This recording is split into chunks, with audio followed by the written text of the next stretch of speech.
தற்போதைய அண்மை செய்தியை பார்த்துக் கொண்டிருக்கிறோம். தொடர்ந்து பெய்து வரக்கூடிய மழை காரணமாக செம்பரம்பாக்கம் ஏரி வேகமாக நிரம்பி வருகிறது. இது தொடர்பாக தற்போது அதிகாரிகள் மட்டத்திலான ஆலோசனை கூட்டம் நடைபெற்று வருகிறது. கூடுதல் விவரங்களோடு இணைகிறார் எமது செய்தியாளர் செல்வகுமார். செல்வகுமார், விவரங்களை பதிவு செய்யலாம். சென்னையினுடைய குடிநீர் தேவையை அதிக அளவில் பூர்த்தி செய்யக்கூடிய ஏரியாக இருப்பது செம்பரம்பாக்கம் ஏரி. பறந்து விரிந்து கடல் போல் காட்சியளிக்கக்கூடிய இந்த செம்பரம்பாக்கம் ஏரியில் தற்போது வடகிழக்கு பருவமழை தொடர்ந்து பெய்து வருவதன் காரணமாக நீர்மட்டம் வேகமாக அதிகரித்து வருகிறது. அது மட்டுமல்லாமல் கிருஷ்ணா நதியில் இருந்து வரக்கூடிய தண்ணீரின் வரத்தும் செம்பரம்பாக்கம் ஏரிக்கு அதிகரித்திருப்பதன் காரணமாக 24 அடி முழு கொள்ளளவு இருக்கக்கூடிய செம்பரம்பாக்கம் ஏரி தற்போது வேகமாக நிரம்பி வருகிறது. கிட்டத்தட்ட 21 அடியை எட்டக்கூடிய சூழ்நிலையில் இருக்கிறது. அதாவது 20.70 அடியாக உள்ளது. அதாவது பாதுகாப்பு காரணத்தை கருதி 21 அடி வந்தவுடனேயே இங்கிருந்து உபரி நீர் வெளியேற்றப்பட வேண்டும் என்பது தற்போது அமலில் இருந்து கொண்டிருக்கிறது. இதன் காரணமாக அதிகாரிகளுடன் தலைமைச் செயலாளர் ஆலோசனை நடத்தி வருகிறார்.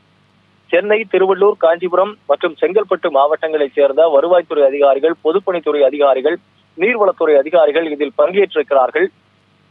2015ஆம் ஆண்டு சென்னை பெருவெள்ளத்தில் மிகப்பெரிய காரணமாக இருந்தது செம்பரம்பாக்கம் ஏரியினுடைய நீர் திறப்பு தான். கடைசி நேரத்தில் நீரை திறந்து விட்டதன் காரணமாக சென்னை மாநகரமே தண்ணீரில் மூழ்கி போன ஒரு சூழலை ஏறக்குறைய நாம் பார்த்தோம். அதே போல ஒரு சூழலை எந்த முறையும் வந்துவிடக்கூடாது என்பதற்காக அதிகாரிகள் மிக உன்னிப்பாக இதை கவனித்து வருகிறார்கள்.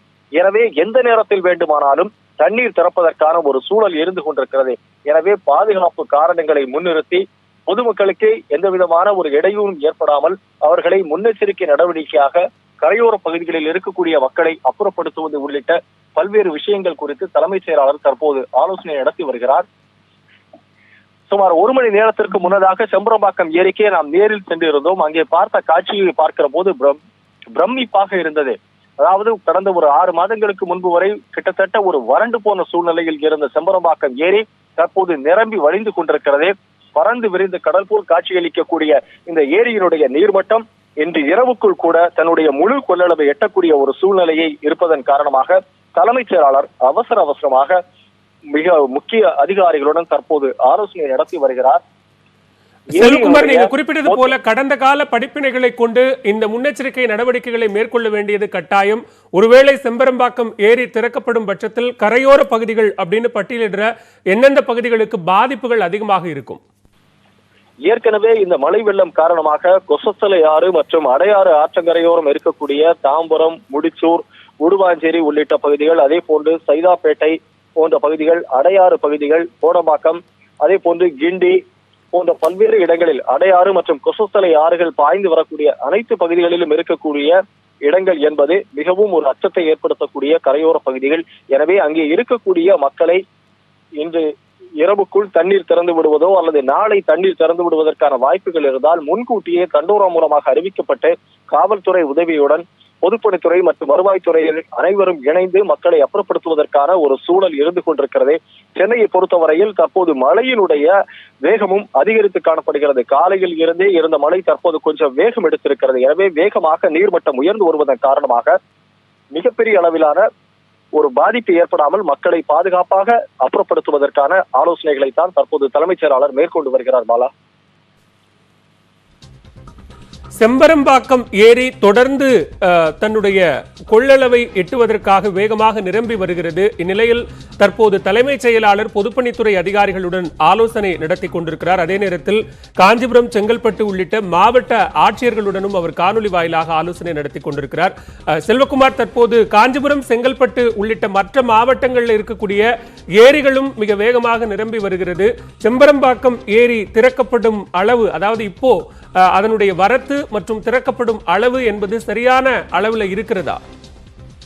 ஏரியினுடைய மொத்த கொள்ளளவு என்று எடுத்துக்கொண்டால் 3645 மில்லியன் கன அடி. ஆனால் தற்போது உள்ள நீரினுடைய மொத்த கொள்ளளவு 2781 மில்லியன் கன அடியாக இருக்கிறது. ஏரிக்கு நீர் வரத்து என்பது 1720 கன அடியாக உள்ளது. எனவே இந்த நீரினுடைய வரத்து அதிக அளவில் தான் இருக்கிறது. நேற்று ஒரே நாளில் பெய்த கனமழையால் ஏரிக்கு நீர் வரத்து என்பது மிகப்பெரிய அளவில் வந்துள்ளது. 145 மில்லியன் கன அடி நீர் உயர்ந்துள்ளது. இதன் காரணமாக தற்போது பெய்து வரும் மழையும் ஒரு அச்சுறுத்தலை ஏற்படுத்தக்கூடிய சூழ்நிலை இருப்பதால் எந்தவித பாதிப்பும் யாருக்கும் இல்லாமல், யாருக்கும் அச்சம் இல்லாமல், பதட்டம் இல்லாமல் முன்னெச்சரிக்கை நடவடிக்கைகளை எடுத்து கரையோர மக்களை பாதுகாப்பான இடங்களுக்கு அப்புறப்படுத்துவது எப்படி என்பது குறித்த ஒரு விரிவான ஆலோசனையை தான் தற்போது தலைமைச் செயலாளர் எடுத்து வருகிறார். எனவே செல்வகுமார் தொடர்ந்து இணைப்பில் இருங்க, நம்ம பேசலாம். தற்போது நம்மிடையே தொலைபேசி வாயிலாக காஞ்சிபுரம் மாவட்ட பொறுப்பு ஆட்சியர் முத்துராமலிங்கம் தொலைபேசி வாயிலாக இணைந்திருக்கிறார். வணக்கம் திரு முத்துராமலிங்கம். தற்போது செம்பரம்பாக்கம் ஏரி தன்னுடைய முழு கொள்ளளவை எட்டும் வகையில மிக வேகமாக நிரம்பி வருகிறது. விரைவில் ஒரு எச்சரிக்கை அறிவிப்பு வெளியாகும் அப்படின்னு சொல்லப்படுது. அதற்கான வாய்ப்புகள் என்ன இருக்கு? சார், இப்ப 20.91 அடி இருக்குங்க சார். இதுல செம்பரம்பாக்கம் நமக்கு 26 அடி வரைக்கும் சொல்ல கெப்பாசிட்டி இருக்குங்க சார்.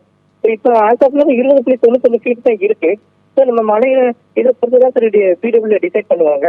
இப்ப அமலபாக்கத்துல ஒரு 20 வீட்டுல தண்ணி வந்துட்டுங்க சார். அந்த மக்கள் எல்லாம் நான் எவாக்குவேட் பண்ணி ஆரம்பக்கம் சொல்லி ஸ்கூல்ல தங்க வச்சுட்டு இருக்கேன் சார். எல்லாருக்கும் ஃபுட் எல்லாம் கொடுக்குறதுக்கு. அப்புறம் செம்பரம்பாக்கத்துல போலீஸ் பாதுகாப்புல போட்டுருக்கோம் சார். அது மாதிரி ரெவன்யூ பீப்புள்ஸ் எல்லாம் டியூட்டி போட்டிருக்கோம். டெப்டி கலெக்டர் கேட்டர் எல்லாருமே ரவுண்ட்ஸ் டியூட்டி போட்டிருக்கோம் சார். எல்லாமே நான் அலர்ட்டா இருக்கிறோம் சார். இது மக்கள் எந்த இது அச்சப்பட வேண்டியதில்லை சார். எல்லாமே சரியா நடவடிக்கை எடுத்து போயிட்டு இருக்கோம் சார். இப்போ பெரும்பாலான பகுதிகளில் வெள்ள நீர் புகுந்திருக்கிறது.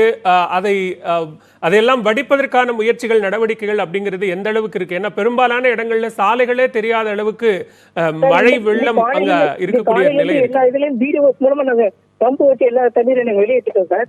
இப்போதைக்கு ஈவினிங் அமலம்பாக்கம் தான் சார் ஒரு இது இருந்தது. அது மட்டும் அந்த மக்கள் நாங்கள் எவாக்குவேட் பண்ணி ஆரம்ப ஸ்கூல்ல தங்க வச்சிருக்கோம் சார். வேற எந்த இஷ்யூஸும் நாங்கள் டிஸ்ட்ரிக்ட்ல இல்லைங்க சார்.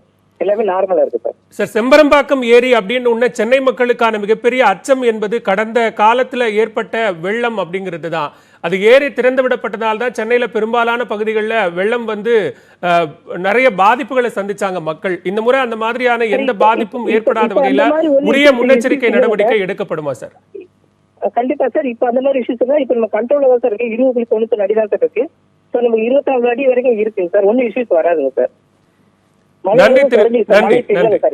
நன்றி திரு முத்துராமலிங்கம். இணைப்பில் வந்து பல்வேறு கருத்துக்களை பகிர்ந்து கொண்டமைக்கு மிக்க நன்றி.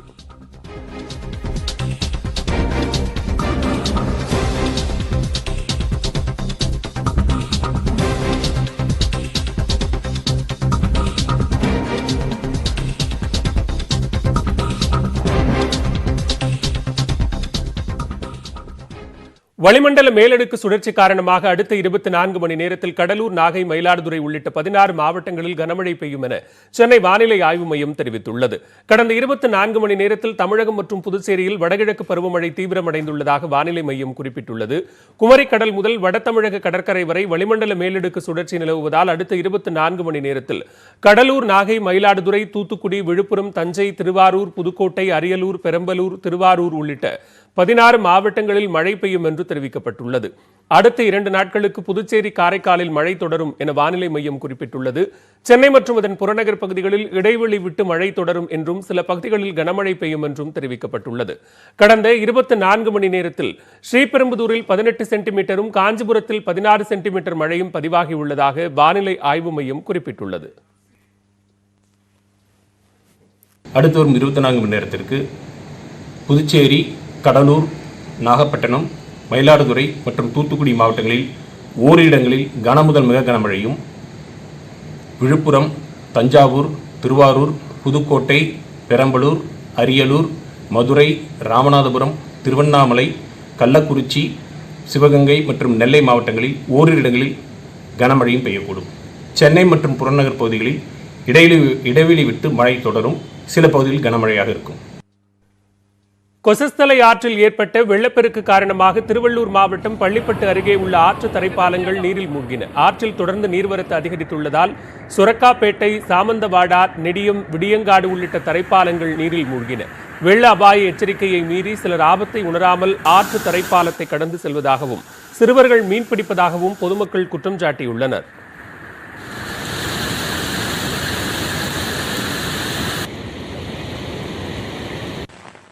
திருவள்ளூர் அருகே தொடர் மழை காரணமாக குடியிருப்பு பகுதிகளில் நீர் சூழ்ந்தது. அத்திப்பட்டு, புதுநகர் பகுதியில் தாழ்வான பகுதிகளில் மழை நீர் சூழ்ந்து குடியிருப்புகளுக்குள் புகுந்தது. இதனால் வெளியில் செல்ல முடியாமல் மக்கள் அவதிக்கு ஆளாகினர். ஊராட்சி நிர்வாகத்தின் ஏற்பாட்டின் பேரில் மோட்டார் என்ஜின் மூலம் நீரை வெளியேற்றும் பணிகள் மேற்கொள்ளப்பட்டன. இதனிடையே பூண்டி நீர்த்தேக்கத்திற்கு நீர்வரத்து அதிகரித்துள்ளதால் பாலாறு வடிநில கண்காணிப்பு பொறியாளர் முத்தையா கொசஸ்தலை வடிநில கோட்ட செயற்பொறியாளர் திலகம் மற்றும் அதிகாரிகள் நேரில் பார்வையிட்டு ஆய்வு செய்தனர்.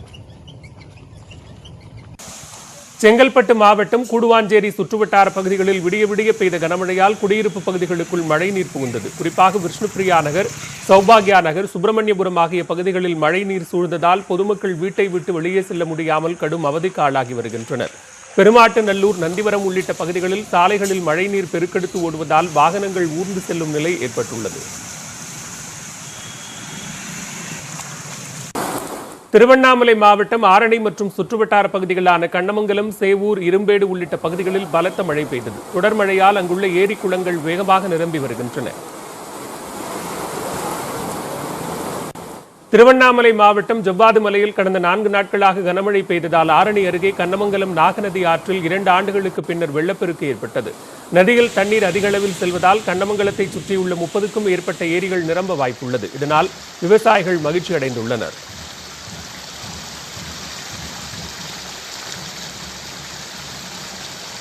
கள்ளக்குறிச்சி மாவட்டம் கல்வராயன் மலைப்பகுதிகளில் பெய்து வரும் தொடர் மழையால் அங்குள்ள பெரியாறு, எட்டியாறு, திருத்தலாறு அருவிகளில் தண்ணீர் கொட்டுகிறது. மேலும் கல்வராயன் மலை அடிவாரத்தில் உள்ள கோமுகி அணைக்கும் நீர்வரத் தொடங்கியதால் விவசாயிகள் மகிழ்ச்சி அடைந்துள்ளனர்.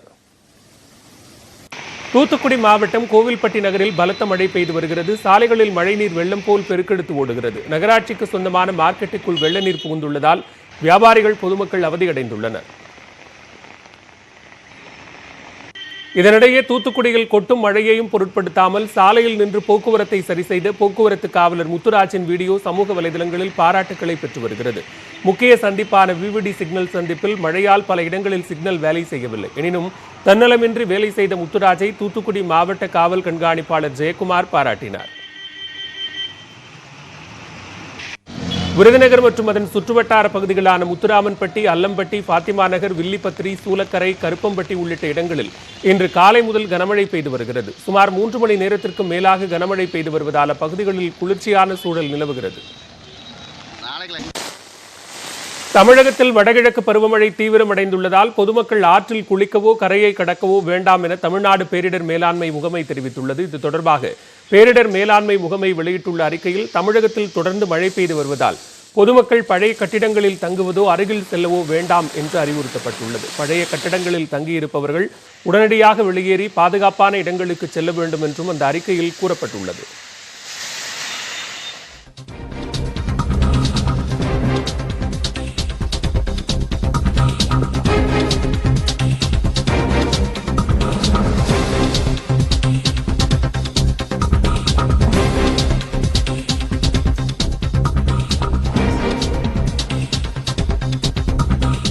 தற்போதைய அண்மை செய்தியை பார்த்துக் கொண்டிருக்கிறோம். தமிழக முதலமைச்சர் எடப்பாடி பழனிசாமி குடும்பத்துடன் திருப்பதிக்கு சென்றிருக்கிறார். திருப்பதி மலையில் இரவு தங்கி நாளை காலை ஏழுமலையானை வழிபடுகிறார். இது தொடர்பான கூடுதல் விவரங்களோடு இணைகிறார் எமது திருப்பதி செய்தியாளர் புஷ்பராஜ். புஷ்பராஜ், விவரங்களை பதிவு செய்யலாம். தமிழக தேர்தல் நெருங்கி வரும் நிலையில் தமிழகத்தை சேர்ந்த அரசியல் தலைவர் திருப்பதி மலைக்கு வரிசையாக வர துவங்கியுள்ளனர். நேற்று இரவு பாஜகவை சேர்ந்த பொன் ராதாகிருஷ்ணன், தமிழக பாஜக தலைவர் ஆகியோர் திருப்பதி மலைக்கு வந்த நிலையில் தமிழக முதல்வர் எடப்பாடி பழனிசாமி இன்று மாலை திருப்பதி மலைக்கு குடும்பத்துடன் வந்திருக்கிறார். திருப்பதி மலையில் அவருக்கு தேவஸ்தானம் சார்பில் சிறப்பான வரவேற்பு அளிக்கப்பட்ட நிலையில் திருப்பதி மலையில் இரவு தங்கி நாளை காலை ஏழுமலையை தரிசித்து ஊர் திரும்ப இருக்கிறார் தமிழக முதல்வர் எடப்பாடி பழனிசாமி. பாலவேல்.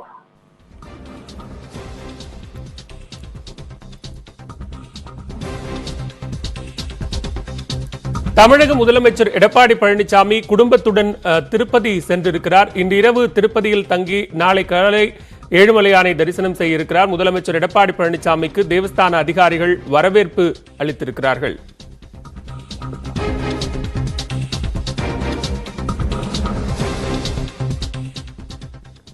செய்திகள் தொடர்கின்றன. பழனியில் இடத்தகராறில் தியேட்டர் உரிமையாளர் துப்பாக்கியால் சுட்டதில் 2 காயமடைந்தனர்.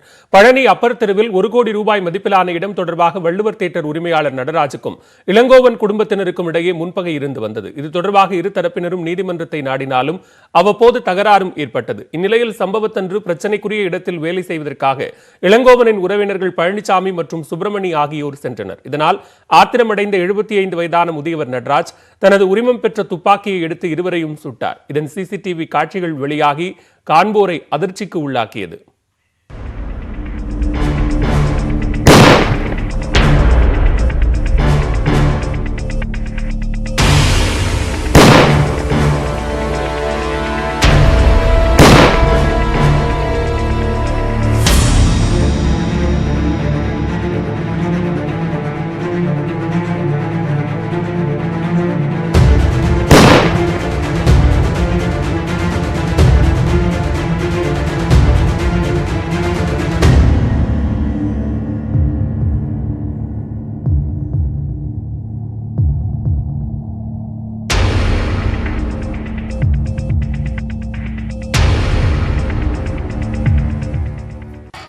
துப்பாக்கிச் சூட்டில் படுகாயமடைந்த பழனிசாமி மற்றும் சுப்பிரமணி இருவரும் பழனி அரசு மருத்துவமனையில் சேர்க்கப்பட்டனர். தியேட்டர் உரிமையாளரான முதியவர் நடராஜனை பழனி போலீசார் கைது செய்தனர். அவர் மீது கொலை முயற்சி வழக்கு பதியப்பட்டுள்ளது. திண்டுக்கல் சரக டிஐஜி முத்துசாமி நேரில் சென்று விசாரணை நடத்தினார். குடிசை பகுதிகளிலும் தண்ணீரை கொண்டு போய் சேர்க்கும் முயற்சியில் புதிய மாற்றத்தை கொண்டு வந்துள்ளார் ஃபாத்திமா. இதற்காக அவர் எடுத்துள்ள முயற்சிகளை விவரிக்கிறது இன்றைய மிஷன் பானி தொகுப்பு.